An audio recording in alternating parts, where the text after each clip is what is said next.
everyone, this is Akash Ukane and welcome to Samarpan Techno School Biology YouTube channel. આપણે જોઈ રહ્યા છીએ નવું ચેપ્ટર નંબર 5 સપુષ્પી વનસ્પતિઓની બાહ્યાકાર વિદ્યા અને બાહ્યાકાર રચના. આપણે પહેલા લેક્ચરની અંદર બેઝિક લાક્ષણિક વનસ્પતિ કોને કહેવાય, એના ભાગ કયા કયા હોય અને મૂળના ઉદ્ભવના સ્થાનને આધારે એના પ્રકાર જોયા, રાઈટ. તો હવે લેક્ચર 2 ની અંદર આપણે સ્ટડી કરીશું. ક્વેશ્ચન છે તો કે મૂળના પ્રદેશો વર્ણવો. કોના મૂળના પ્રદેશો તમારે અહીંયા વર્ણવવાના છે. તમને એમ થાય કે મૂળના વળી કેટલા પ્રદેશો હોય? સ્પેસિફિકલી તમારે યાદ રાખવાનું 4 પ્રદેશો. કેટલા? 4 પ્રદેશો. પહેલા તમે જુઓ કે કોઈ પણ બીજ હોય, એ બીજની અંદરથી આવી રીતે ફણગો ફૂટીને પ્રાથમિક મૂળ બહાર વિકસતું હતું, બરાબર.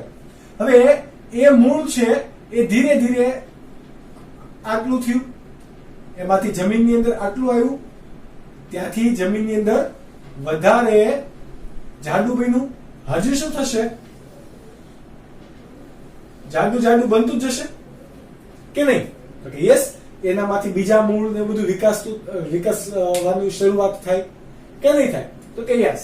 તો આ પ્રકારે એક મૂળની અંદરથી એટલે કે પ્રાથમિક મૂળનો ધીરે ધીરે વિકાસ થાય છે. તો વિકાસના તબક્કામાં કોણ ભાગ ભજવે એના માટે આપણે આટલો ભાગ ઝૂમ કરીને જોઈશું, બરાબર. એમાં આપણે 4 ભાગ વર્ણવી શકાશે. કયો ભાગ છે? તો આપણે થોડુંક મોટો ડાયાગ્રામ બનાવીએ અને દોરીએ. તો કે મૂળનો જો આવી રીતે આડછેદ લેવામાં આવે તો કંઈક આવો બનશે.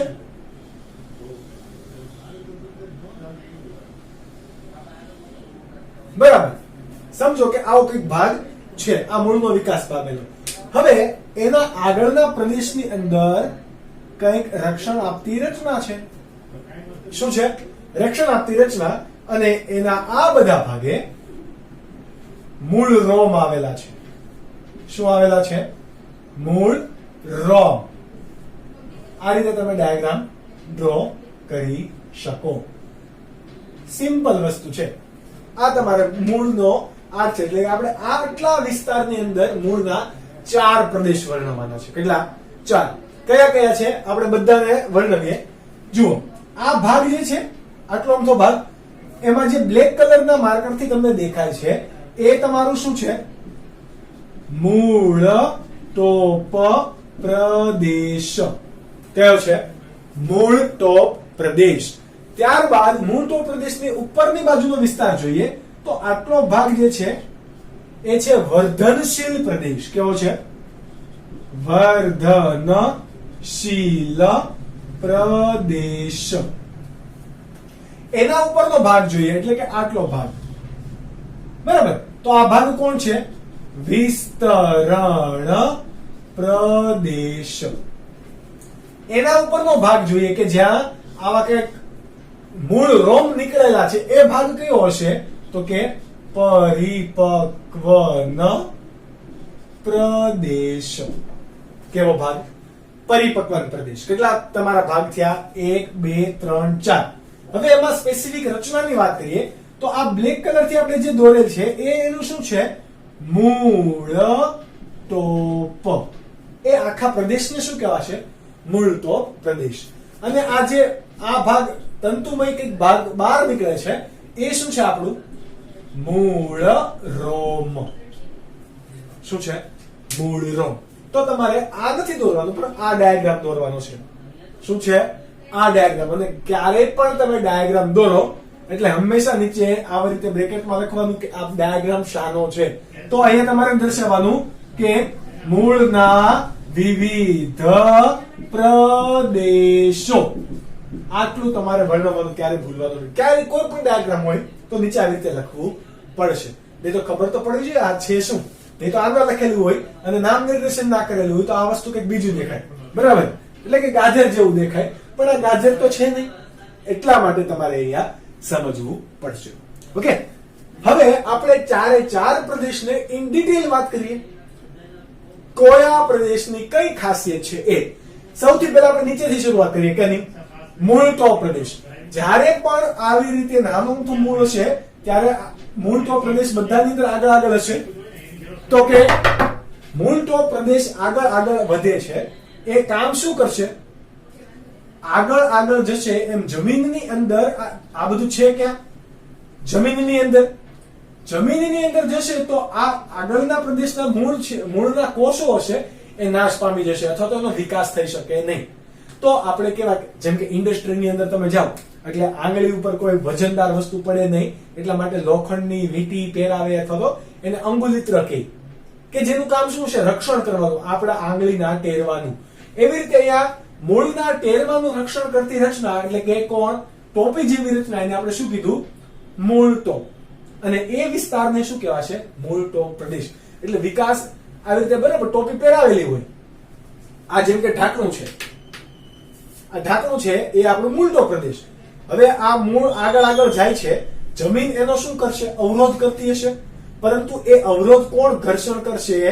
આ મૂળ ટોપ પ્રદેશ. અહીંયા કોઈ એને નડશે નહીં. સમજ પડી? ઓકે, ડબલ મિનિંગ માં લેતા નહીં, પરંતુ આ મૂળ ટોપ પ્રદેશ છે. ઓકે, તો આપણે એને શું, એના વિશે તમારે સ્પેસિફિકલી ક્વેશ્ચનમાં હમણાં તમે સ્ક્રીનશોટમાં જોશો પણ ખરા કે કઈ રીતે એ સવાલનો જવાબ લખવાનો. બરાબર, પણ હંમેશા તમારે આ 3 માર્ક્સની અંદર તમને સવાલ પૂછાય અને મોસ્ટ આઈએમપી સવાલ છે આ ચેપ્ટર પૈકી. મોસ્ટ આઈએમપી સવાલ તો એ શું છે? તો કે શું લખશો તમે? ટોચના વર્ધનશીલ કોષો ફરતે આવેલ રક્ષણાત્મક, કેવી છે? રક્ષણાત્મક અંગુલિત્ર અથવા ટોપી જેવા પ્રદેશ, ટોપી જેવા ભાગ વાળો પ્રદેશ કે જેને શું કહેવાશે? મૂળ ટોપ. હવે તમને એમ થાય કે વર્ધનશીલ કોષોની ફરતે એટલે શું? તો કે એના પછીનો પ્રદેશ જુઓ, કયો છે? વર્ધનશીલ પ્રદેશ. તો આ ભાગે જે કોષો આવેલા હશે એ આ કોષો અહીંયા મૂળ ટોપ પ્રદેશના મૂળ છે એનામાં પણ આ બધા કોષો હશે? તો કે યસ. આ બધા જ કોષોનું કામ શું છે? તો કે હંમેશા સતત વિભાજન પામીને એના કોષોની સંખ્યામાં વધારો કરશે. કોષોની સંખ્યામાં વધારો કરે તો આ ભાગ હંમેશા શું થાય? લંબાશે.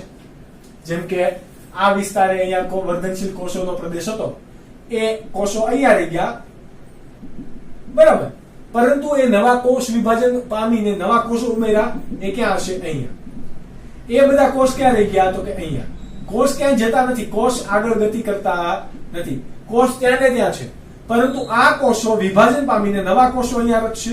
એટલા માટે મૂળની લંબાઈમાં શું થાય છે? વધારો. એટલે કે નવા મૂળ પ્રદેશની રચનામાં કોણ ભાગ ભજવશે? વર્ધનશીલ પ્રદેશ. વર્ધનશીલ પ્રદેશ શાનો બનેલો હશે? વર્ધનશીલ કોષોનો બનેલો હશે. કોને કહેવાશે વર્ધનશીલ કોષો? તો કે જે સતત કોષ વિભાજન પામે છે એક પ્રકારના કોષોને શું કહેવાય? વર્ધનશીલ કોષો. અને જે કોષ વિભાજન પામતા નથી એને શું કહેવાશે? સ્થાયી કોષો. તો આ બંને તફાવત તમારે યાદ રાખવાનો છે. શાનો બનેલો હશે વર્ધનશીલ પ્રદેશ? વર્ધનશીલ કોષોનો બનેલો હશે. આ એક વસ્તુ તમારે યાદ રાખવાની. પ્લસ આ વર્ધનશીલ કોષો એ કેવા હશે? તો કે ઘટ્ટ જીવરસથી ભરેલા. શાનાથી? ઘટ્ટ જીવરસથી ભરેલા અને પાતળી કોષ દિવાલ ધરાવતા. કોષ દિવાલ કેવી હશે એની? પાતળી. વનસ્પતિનો કોષ છે એટલે વનસ્પતિનો કોષ હંમેશા કોષ દિવાલ ધરાવે. પ્રાણીનો કોષ ક્યારે કોષ દિવાલ ધરાવે નહીં. આવું આપણે ચેપ્ટર 2 ની અંદર RH વિટેકરે આપેલી સૃષ્ટિનું વર્ગીકરણ ભણતા હતા ત્યારે પણ ભણી લીધું અને આજે પણ. વર્ધનશીલ કોષો છે એ ઘટ્ટ જીવરસ ધરાવશે. શા માટે? કારણ કે એને સતત વિભાજન પામવાનું છે, એટલા માટે. એને વિભાજન પામીને નવા કોષો ઉમેરવામાં સરળતા રહે એટલા માટે એની કોષ દિવાલ પણ કેવી છે? પાતળી. આ વસ્તુ તમારે ધ્યાન રાખવાનું છે કે જે શું કરશે? સતત નવા કોષો ઉમેરે. આટલું થઈ ગયું તમારું વર્ધનશીલ પ્રદેશ. કોનું? વર્ધનશીલ પ્રદેશનું. ત્યારબાદ છે કયો પ્રદેશ? તો કે વિસ્તરણ પ્રદેશ. એની ઉપરની તરફ જોવા જઈએ તો વિસ્તરણ પ્રદેશમાં જે કોષો રહેલા હશે આ કોષો એક સમયે કેવા હશે? વર્ધનશીલ પ્રકારના કોષો જ હશે, પરંતુ હવે એ વિભાજન પામતા નથી, એ કોષો વિકાસ કરશે, વિભાજન પામશે નહીં. જુઓ, અહીંયા પેલા કોષો હતા વર્ધનશીલ, એ કોષો હવે અહીંયા રહ્યા, પરંતુ એ હવે કયા છે? વિસ્તરણ પ્રદેશ છે. તો વર્ધનશીલ પ્રદેશ એની આગળનો. કેમ? તો કે એ કોષો વિભાજન પામીને ત્યાં ને ત્યાં અટકી ગયા. હવે એ શું કરશે?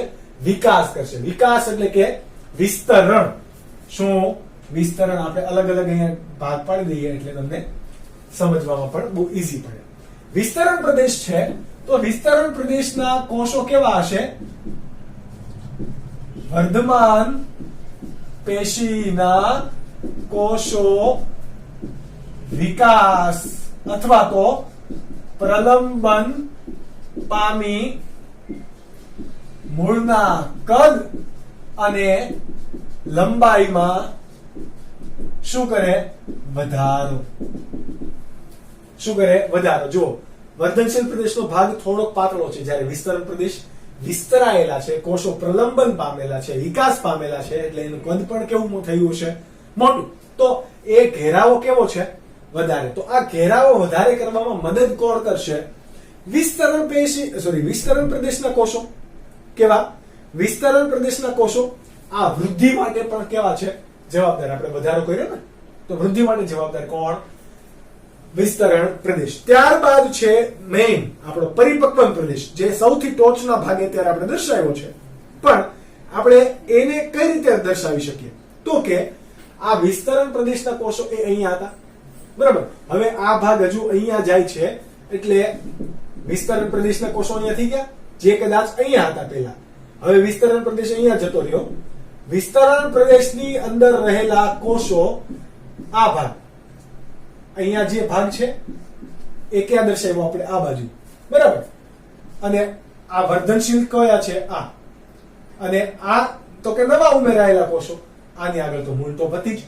એટલે કે સતત ને સતત ક્રિયા કેવી થાય છે? આગળ વધે છે. આ ભાગ હતા નહીં, એ નિર્માણ પામે છે. વર્ધનશીલ પેશીના કોષો જે આગલા તબક્કામાં હતા એ કેવા બની જાય છે? વિસ્તરણ પ્રદેશના બની જાય છે. અને વિસ્તરણ પ્રદેશ અહીંયાના જે કોષો હતા એ હવે વિભાજન પામવાની ક્ષમતા ગુમાવી દે છે અને વિભેદન પામે છે. કેવા? વિભેદન પામે. કયા કોષો? વિસ્તરણ પ્રદેશના કોષો વિભેદન પામે. વિભેદન પામવું એટલે કે કોઈ ચોક્કસ કાર્ય માટે પેશીની રચના કરવી. શાની? કોઈ ચોક્કસ કાર્ય માટે પેશીની રચના. બધા કોષો સમાન કાર્ય કરતા કોષો ભેગા મળીને પેશીની રચના કરે. હવે એ કોષ વિભાજન નહીં પામે. કોષ વિભાજન નહીં પામે એટલે એની ક્ષમતા ગુમાવાઈ ગઈ. કોઈ ચોક્કસ કાર્ય માટે પરિવર્તન થઈ ગયા, તો એ ઘટનાને શું કહેવાય? કોષ વિભેદન. ઓકે, તો આપણે લખી શકીએ કે વિસ્તરણ પ્રદેશના કોષો કોઈ ચોક્કસ કાર્ય કરવા માટે શેમાં વિભેદન પામે છે? તો કે પેશીમાં વિભેદન પામી શું રચે? તો કે પરિપક્વન પ્રદેશ રચે. કેવો રચે? પરિપક્વન. યાદ રાખજો કે હવે આ પ્રદેશના કોષો કોષ વિભાજન નહીં પામી શકે, પરંતુ એની આગળ રહેલા કોષો એટલે કે વર્ધનશીલ પ્રદેશના કોષો એ સતત કોષ વિભાજન પામીને જમીનની અંદર ઊંડે ને ઊંડે ઉતરતું જ જાય છે. સમજ પડી? તો આ વસ્તુ તમારે યાદ રાખવાની છે. હવે આ વર્ધનશીલ પરિપક્વન પ્રદેશના કોષો છે, આ આપણે આમ દોરેલું છે, બરાબર? આ રીતે. હવે આપણે એને આ રીતે જોઈએ તો કેવું દેખાશે? આ ઘેરાવો, એની ફરતે એક આવરણ આવેલું હોય કે જેને શું કહેવાશે? અધિસ્તર. અધિ એટલે કે ઉપરનું. એટલે અહીંયા જોવા જઈએ તો બહારનું સ્તર થાય. તો બહારનું સ્તર કે જેને આપણે શું કહીશું? અધિસ્તર. વનસ્પતિના સમગ્ર સપાટીને બહાર શું આવેલું હોય? અધિસ્તર. પર્ણની ફરતે પણ આવેલું આવરણ કે જેને શું કહેવાય? અધિસ્તર. પ્રકાંડની ફરતે આવેલા આવરણને પણ શું કહેવાય? અધિસ્તર. મૂળની ફરતે આવેલા આવરણને પણ શું કહેવાય? અધિસ્તર. સૌથી બહારનું જે આવરણ છે એને શું કહેવાશે? અધિસ્તર. તો પરિપક્વન પ્રદેશના અધિસ્તરમાંથી જુઓ આ શું નીકળે છે? મૂળ રોમ નીકળે છે. નાના નલિકામય સૂક્ષ્મ તંતુમય શું નીકળે છે? મૂળ રોમ નીકળે. ક્યાંથી નીકળ્યા? તો કે પરિપક્વન પ્રદેશના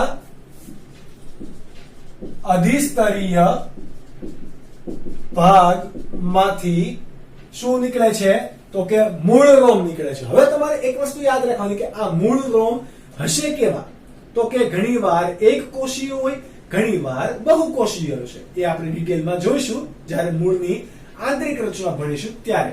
ઓકે, અધિસ્તરીય ભાગમાંથી નાજુક અને દોરી જેવા શું નીકળે છે મૂળ રોમ નીકળે છે.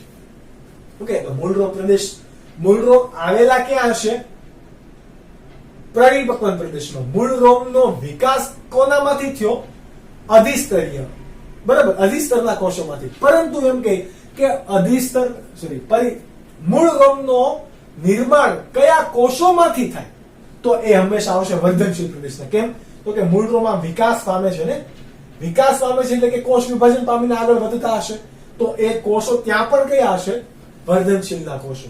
એનામાંથી નિર્માણ પામે છે કોણ મૂળ રોમ પ્રદેશ, મૂળ રોમ. આ મૂળ રોમનું કામ શું હશે તો કે જમીનની અંદર, બરાબર, આપણી પાસે અહીંયા ડ્રો કરીએ, આ શું છે બધા મૂળ રોમ છે. જમીનની અંદર બધા કેવા હશે વેરવિખેર વીંટાયેલા છે. જમીનની આજુબાજુમાં શું હોય માટીના કણો, થોડીક હવા, થોડીક જગ્યા કે જેની અંદર નાનું પાણી હોય, પાણીની અંદર દ્રાવ્ય ક્ષારો હોય, આવી રીતે બધા ફસાયેલા હશે. તો આ જમીનની અંદરથી શું શું તો કે પાણી, ત્યારબાદ દ્રાવ્ય, ખનિજ, ક્ષાર ગ્રહણ કરવાની અંદર મદદ કોણ કરશે મૂળ રોમ. બરાબર, પાણીનું શોષણ અને દ્રાવ્ય ખનિજ ક્ષારનું શોષણ કોણ કરે મૂળ. પણ મૂળમાં પણ કયો ભાગ મૂળ રોમ. સૌથી પહેલા કોના સંપર્કમાં આવશે મૂળ રોમ. બરાબર, ત્યારબાદ એ પાણી કે ખોરાક કે અન્નવાહકના ઘટકો કે દ્રાવ્ય ક્ષાર કોઈ પણ અંદર આવી ગયું એ વચ્ચે અહીંયાથી કોણ હશે જલવાહક અને અન્નવાહક પેશી હશે, વનસ્પતિની વાહક પેશી. તો ત્યાં સુધી પહોંચાડશે. પછી એ પેશીનું કામ અલગ, તો એ પેશી આખા વનસ્પતિને પાણી પહોંચાડશે કે જે આપણે ચેપ્ટર નંબર 6 ની અંદર પઢીશું ડિટેલમાં. ઓકે, તો આ વસ્તુ તમારે યાદ રાખવાનું છે. મૂળના પ્રદેશો બહુ મોસ્ટ આઈએમપી સવાલ ડિટેલમાં તમારે આકૃતિ દોરવાની ને 4 પ્રદેશને વર્ણવવાના 3 માંથી 3 માર્ક્સ લખી નાખો.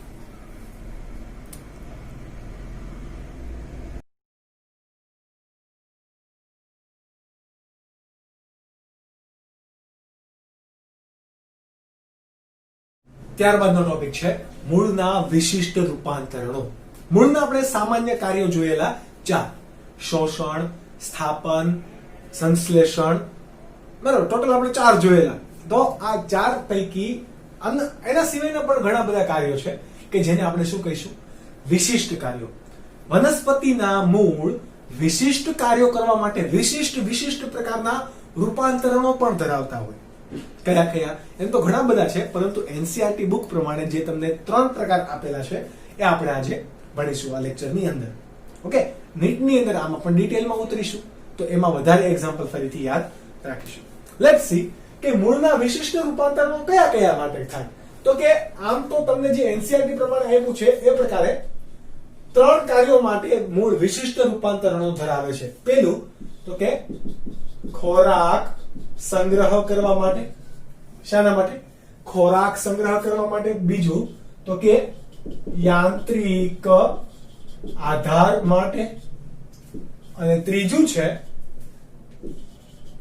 શ્વસન માટે.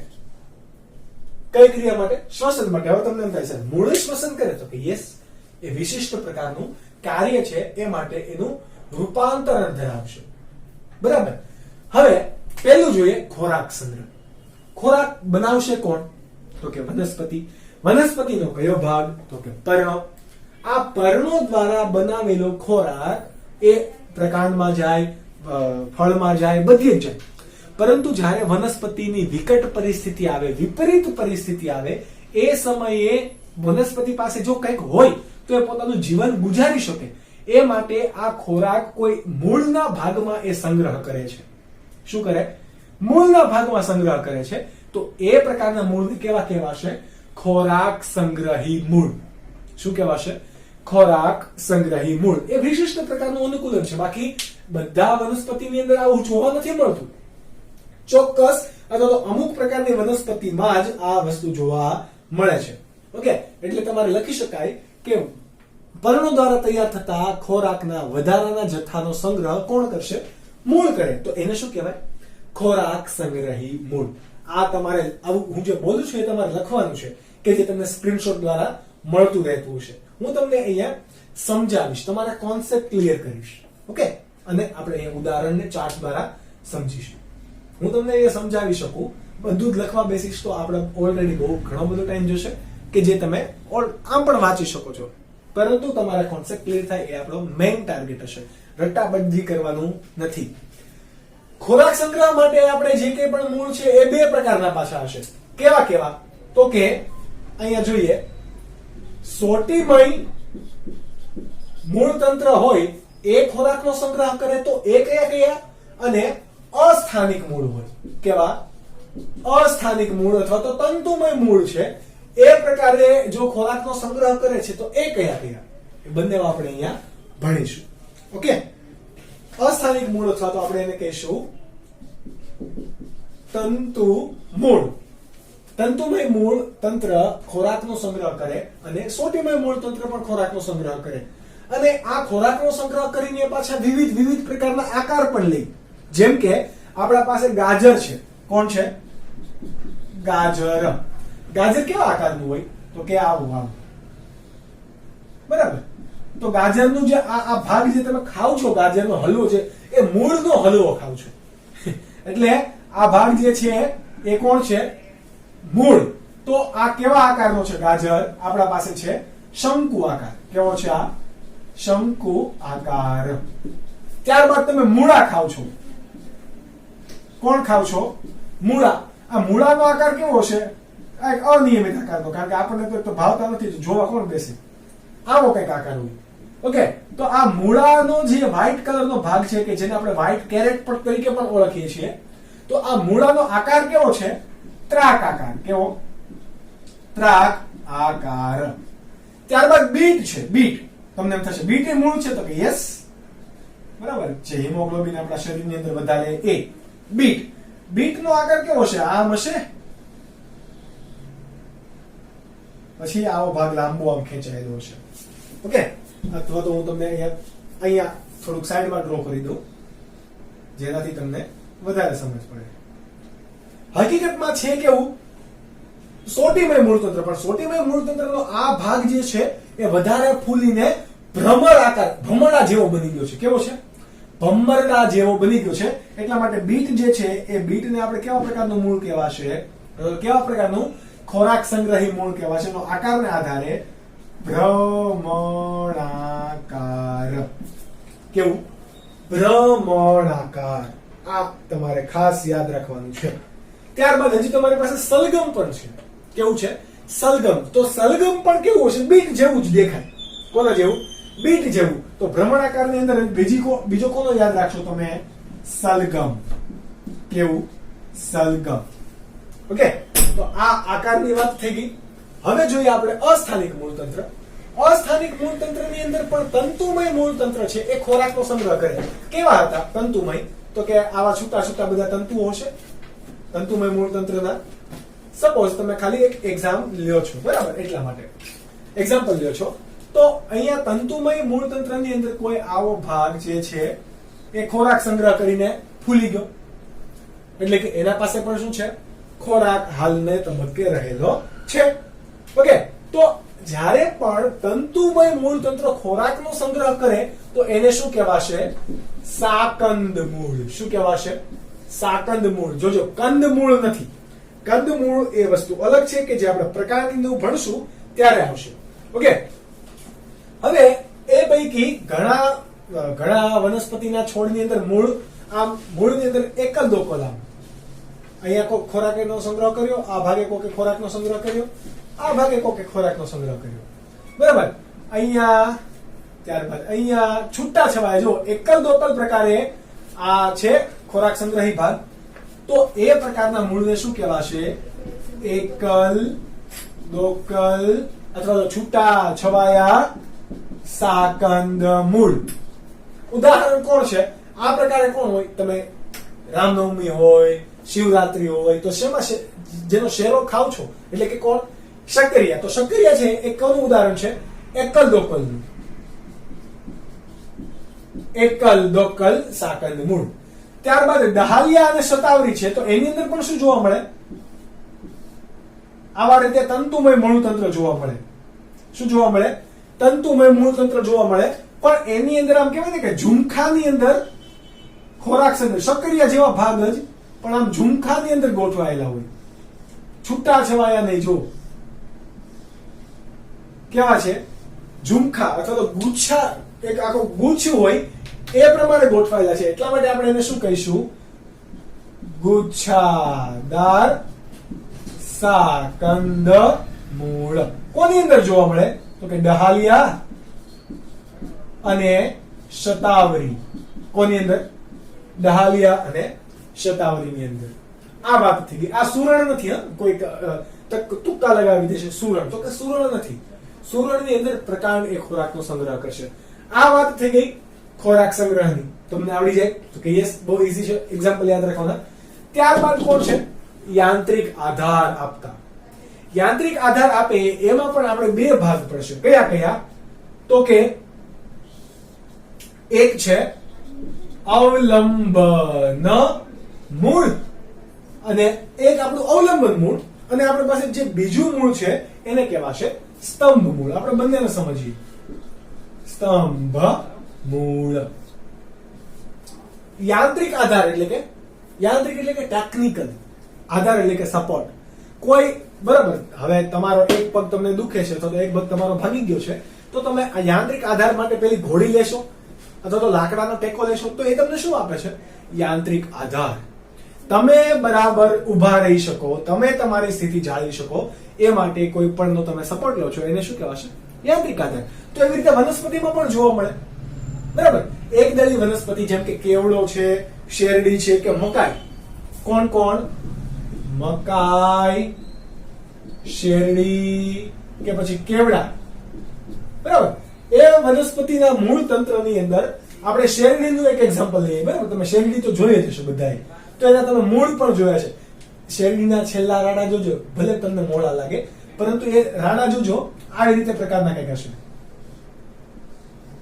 બરાબર, અહીંયા જમીન હશે અને જમીનની અંદર પણ થોડું કામ ગોઠવાયેલું છે. ત્યાં તો તંતુ મૂળ છે જ, પરંતુ જમીનની ઉપરની બાજુએ કે જ્યાં અસ્થાનિક પ્રકારનું છે, જોજો એ ભ્રૂણ મૂળમાંથી નહીં વિકસ્યા હોય એટલા માટે આપણે એને અસ્થાનિક પ્રકારનું પણ કહી શકીએ. ઓકે, તો એ આવી રીતે જમીન પર ફેલાઈને શેરડીનો રાડો એકદમ ઉભો રહે, સીધો અને ટટ્ટાર. એટલા માટે આ ગાંઠના ભાગે અથવા તો બે, આ એક અને આ બે, બરાબર, એ અહીંયા ગાંઠ હશે. આ બે ગાંઠ વચ્ચેના અંતરને શું કહેવાશે? આંતરગાંઠ. એ લેક્ચર નંબર 3 ની અંદર આપણે પ્રકાંડની બાબતમાં ભણીશું, કોને આંતરગાંઠ કહેવાય વગેરે વગેરે. ઓકે, તો આ પ્રકાંડ છે. શેરડી હકીકતમાં શું છે? પ્રકાંડ. એના પર્ણ તો ઉપર લીલા લીલા કલરના હોય. આપણે જે ભાગ ચૂસીએ છીએ, ઓકે, જેનામાંથી રસ નીકળે છે, પ્રકાંડ છે. તો આ પ્રકાંડની ઉપર આવેલી ગાંઠના ભાગેથી જમીનની નીચે આડા અને ત્રાંસા ટેકો આપતા મૂળ નીકળે છે. ટેકાવાળી સરકાર છે. જુઓ, તો એ રીતે મકાઈમાં પણ, કેવડામાં પણ, મોટા ભાગની એકદળી વનસ્પતિની અંદર આવું હશે. તો આ પ્રકારના મૂળને શું કહેવાય? અવલંબન મૂળ, કે પોતે આધાર આપવા માટે અવલંબન પામેલા છે, ટેકા મૂળ કહેવાશે. ત્યારબાદ સ્તંભ મૂળની વાત કરીએ. સ્તંભ મૂળ એટલે કે તમે આપણે કોની અંદર જોવા મળશે? તો વડની અંદર. કોના અંદર? વડ. હવે તમે જોયું છે વડનું મૂળ, તો તમે કબીર વડ તમે યાદ કરી શકો. કબીર વડનું ઓરિજિનલ મૂળ ક્યાં છે આજ સુધી કોઈને નથી ખબર. હવે બીજા બધા મૂળ છે એ બધા કેવા છે? અસ્થાનિક પ્રકારના છે. ઓકે, હવે તમે વડની તમે વડવાઈ જોઈ હશે, વડનું તમે થડ જોયું હશે. વડનું થડ કેવું હોય? એકદમ જાડું, અને એની શાખા પણ કેવી હશે? જાડી. આપણે આખું નથી દોરતા, ખાલી સમજવા માટે આટલું સમજીએ. બરાબર, આ જમીન. હવે વડની શાખાનો વજન જ એટલો બધો છે કે શાખા ધીરે ધીરે બહુ વજન. તમે બે પાણીની ડોલ આવી રીતે આમ ચાલજો, તમારા હાથ ઓટોમેટિક નીચે આવે છે કે નહીં? આવી જશે. કેમ? તો કે હાથ ઉપર વજન લાગે. એવી રીતે વડની બીજી જે શાખાઓ છે એ પોતાના વજનથી જ હેઠી ઢળી ના પડે એટલા માટે અહીંયાથી શું ઉત્પન્ન થાય છે? વળવાઈ. શું ઉત્પન્ન થાય છે? વળવાઈ. આ વળવાઈ ધીરે ધીરે કરતી મોટી થઈને જમીનની અંદર ઘૂસી જશે અને ત્યાં એની શાખાને આધાર આપશે, તો એ હવે નમશે નહીં. બરાબર? આપણને શું મળી ગયું? ટેકો મળી ગયો. જેમ પુલની અંદર કેમ નીચે ટેકા મૂકેલા હોય, બ્રિજની નીચે, એ રીતે ટેકા મળી ગયા. સ્તંભમય છે, જુઓ એક સ્તંભ રચે છે, એટલા માટે આ પ્રકારના મૂળને શું કીધું આપણે? સ્તંભ મૂળ કીધું. શું કીધું? સ્તંભ મૂળ. ત્યારબાદ છેલ્લો ત્રીજો ટોપિક તો કે આપણા પાસે છે શ્વસન. શ્વસન માટે પણ ઘણી વનસ્પતિ શું કરે? અનુકૂલન ધરાવે. હવે મેંગ્રોવ્સ પ્રકારનું જંગલ હોય, તમે મેંગ્રોવ્સ પ્રકારનું તમે જંગલ, તમે જો મેન વર્સિસ વાઇલ્ડ જોતા હોય કે ડિસ્કવરી કે વાઇલ્ડ લાઈફ બાયોલોજી જોતા હોય, બરાબર, ડોક્યુમેન્ટરી કોઈ પણ જોતા હોય, નેટ જીઓ વાઇલ્ડ જોતા હોય, તો એની અંદર મેંગ્રોવ્સ પ્રકારના જંગલો એવું બધું તમે સાંભળ્યું છે ને જોયું પણ હશે. કેવું હોય તો કે ખાડી જેવો પ્રદેશ હોય અથવા તો દરિયા કિનારાનો પ્રદેશ હોય, એ દરિયા કિનારાના પ્રદેશની અંદર આ વનસ્પતિ એક છે. વનસ્પતિના મૂળ આવી રીતે જવાને બદલે, બરાબર, નીચે જવાને બદલે એ જમીનને સમાંતર વિકાસ પામીને બહાર આવશે આ રીતે, અને એકદમ આમ કહેવાય ને કે સોટીમય જેવું આપણને બધું આજુબાજુમાં ગીચ દેખાય. આવું તમે જોયું હશે, મને ખ્યાલ છે. ઓકે, મેંગ્રોવ્સ પ્રકારના જંગલો એને કહેવાય કે જે કાદવ કીચડ વાળા અથવા તો દરિયા પ્રદેશના કિનારાના પ્રદેશો હશે એ વિસ્તારમાં આવું જોવા મળશે. એ પ્રદેશને મેંગ્રોવ્સ પ્રદેશ કહેવાય. એ પ્રદેશની વનસ્પતિને કેવી વનસ્પતિ કહેવાય? મેંગ્રોવ્સ વનસ્પતિ. કે જેમાં આપણે એક્ઝામ્પલ લઈ શકીએ રાઇઝોફોરા અને ત્યારબાદ તિવાર. બે ઇનફ છે અત્યાર માટે. રાઇઝોફોરા અને તિવાર કે દરિયા પ્રદેશના ખાડી પ્રદેશની અંદર, ખાડી પ્રદેશ એટલે કે આપણે કેમ બંગાળની ખાડી કહીએ છીએ એ પ્રકાર માટે આપણે ખાડી યુઝ કરેલ છે. આપણી જે સોસાયટીમાંથી ખાડી નીકળે એ નહીં. ઓકે, તો આ ખાડી પ્રદેશની પર આવેલી વનસ્પતિ, આ વનસ્પતિના મૂળ જો અંદર રહે તો એકદમ કીચડ હોય. કીચડ હોય તો એ જમીનની અંદર હવા પણ હોવી જોઈએ, માટીના કણોની અવકાશ વચ્ચે, તો વનસ્પતિના મૂળ શ્વસન કરી શકે અને જીવંત રહી શકે. તો જ વનસ્પતિ એ પાણીનું શોષણ કરીને વનસ્પતિને પાણી પહોંચાડી શકે. પણ અહીંયા કીચડ હોવાને કારણે કોઈ પણ શ્વાસ એટલે કે અહીંયા કોઈ શ્વસન કરી શકતું નથી મૂળ. તો એટલા માટે મૂળ શું કરશે? બહુ ઊંડા નથી જતા, એના બદલે જમીનની આમ સમાંતર વિકાસ પામે જમીનની સપાટીને, અને ત્યાંથી આમ બહાર નીકળે. બહાર નીકળે ત્યારે આ મૂળ ઉપર હવાદાર છિદ્રો હોય, ઘણા બધા નાના શું જોવા મળે? છિદ્રો જોવા મળે કે જેને શું કહેવાય? હવાદાર છિદ્રો. શું કહેવાય? હવાદાર છિદ્રો. ક્યાં જોવા મળ્યા? મૂળમાં. ઓકે, તમે જુઓ, મૂળ આમ જવાને બદલે આમ વિકસા અને એમાં ઘણા બધા છિદ્રો જોવા મળે કે જે શું કરશે? વાતાવરણમાંથી ઓક્સિજન ગ્રહણ કરશે અને આ રીતે કરીને પોતે શ્વસન કરશે, સાથે સાથે જીવંત પણ રહેશે. સમજ પડી? તો આ વિશિષ્ટ પ્રકારનું અનુકૂલન છે, એટલા માટે વિશિષ્ટ પ્રકારનું એને શું કીધું? રૂપાંતરણ કર્યું. એટલા માટે આને શું કીધું આપણે સવાલે? વિશિષ્ટ રૂપાંતરણ. કેટલા માર્ક્સમાં તમને પૂછે? 3 માર્ક્સની અંદર. આટલું તમારે લખવાનું. ઉદાહરણ, આવું કઈ ડ્રો નથી કરવાનું, ઉદાહરણના નામ આપવાના, એના વિશે લખવાનું. That's it. કેટલા માર્ક્સ માટે? 3 માર્ક્સ માટે. કઈ રીતે તમારે લખવાનું એ હવે તમે જોશો સ્ક્રીનશોટની અંદર. બહુ જ ઈઝી છે. મળીશું આપણે નેક્સ્ટ લેક્ચર ચેપ્ટર નંબર 3 માં પ્રકાંડ સાથે. ત્યાં સુધી bye bye and take care.